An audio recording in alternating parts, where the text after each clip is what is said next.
என்னாச்சு? ஃபீவரா? வாயை திறந்து சொல்லுங்க. வேணா உங்களுக்கு ஒரு டேப்லெட் போடலாமா? பார்க்க வீக் பாடி மாதிரி தான் இருக்கீங்க. இன்னும் கொஞ்சம் ஸ்ட்ரென்த்தாக இருந்தால் தான் ஊசி போட முடியும்.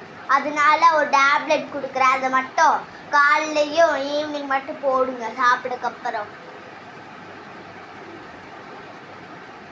ஈவினிங் போட்டிருக்கேன், அவங்கக்கிட்ட போய் கொடுங்க. 2 சிரப்பு, ஒன்று வந்து ஈவினிங்க்கு, இன்னொன்று வந்து மார்னிங்க்கு. அதை வந்து குடிச்சுக்கோங்க. சரி, ஊசி போட ரெஸ்பிரேஷன்ஸ் வாங்க.